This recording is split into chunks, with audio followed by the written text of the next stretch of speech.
So, guys, this is why the EFF party in South Africa will never die out. Take a look at this young, up and coming member of the EFF party, and she gave a speech in Parliament. She's a minister, and she spoke with conviction. She spoke just as how Julius Malema speak, and this is why we need a both a measure of we need a dual partnership between the younger generation politicians and the older generation politicians to teach them and show them the way. But we need the younger generation to step up to the plate and have this conviction that this young lady has. Take a listen to her and we'll talk about it. Boom. But amongst ourselves as the youth of this country, we know who the true criminals are. We know who stole our land from our grandmothers. We know who stole our mines. We know who stole COVID-19 funds that was meant to keep our people alive. We know who stole Tembisa Hospital money. We know who stole SAA, ISCO, Sasol, Telkom. We know who is now stealing Eskom, Transnet, PRASA, and even privatizing our water.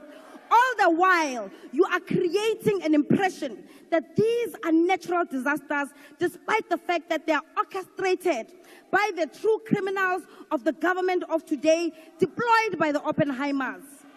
We know who stole the money that is meant to eradicate pit toilets in the Eastern Cape. We know who stole NSFAS money. We know the mafias of the Steinhoff heist. We know the thugs of the Skills Development Fund. And we definitely know who the #1 money launderer is.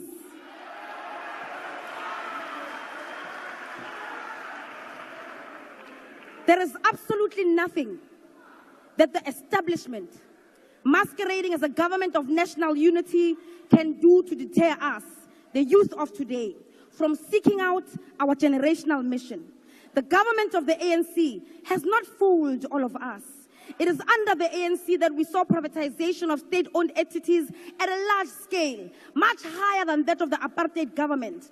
A trail of privatization that is so aggressive that even our healthcare isn't spared through the NHI. The rise of the establishment and the collapse of the state takes shape under the government of the ANC. That is the legacy of the ANC today.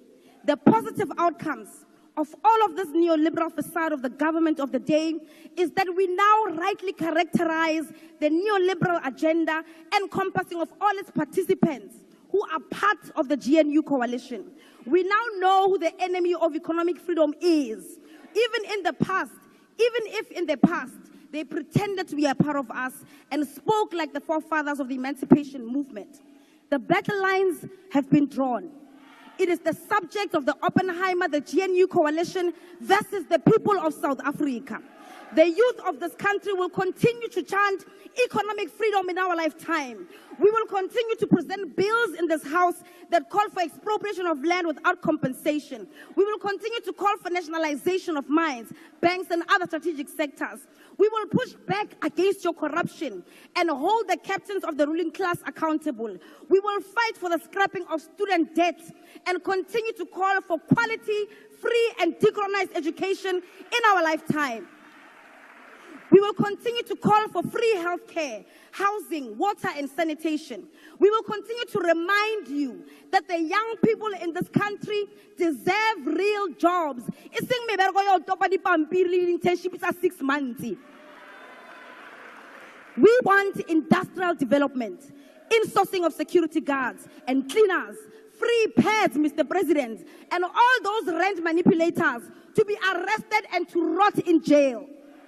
The people's power is rising in Africa, and we will not be left behind. Thank you, Honorable Member.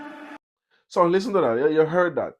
This is what I like to see in South Africa. When they have the younger people taking the reins and charging the way forward, because the older people won't, because they are so nostalgic. Older generation, they want to vote for a party just because it was Mandela Party. They don't care about what is happening to them, and they don't care about how the country is run, because what they are so tied to the past. Hence the reason why is only the younger generation can change the trajectory of countries, especially African countries and Caribbean countries. get more involved and make sure the future is set for the next generation. So this is what I love to see, and everything she talk about, from the nationalization of the banks, the the land expropriation without compensation to its rightful owners, and nationalizing the mines, and and jobs. This is what we need, and this is why the EFF is intertwined in the fabric of South Africa, and this is some of the reason why EFF party will never die, contrary to what people are saying. And the MK party, I'm giving them 2 years. Between now and the next election, you're gonna see the big issue the MK party has, because they are not cohesive as yet. And you have President Zuma, who not supposed to be trying to be another president again, because he was president once. He ran the country once for 9 years or 10 years. Why would you now not pass the reins to the younger generation to take the charge? No, you want to impose yourself back into politics to be a leader of a country where you don't know what the country needs at this point, because you're so tied to the past. Hence the reason why I said EFF party, Viva EFF, that will stand the test of time. Anyway, let me know what you think about this in the comment section. What she said and the fact of what I just reiterated. Let me know what you think about it. Boom.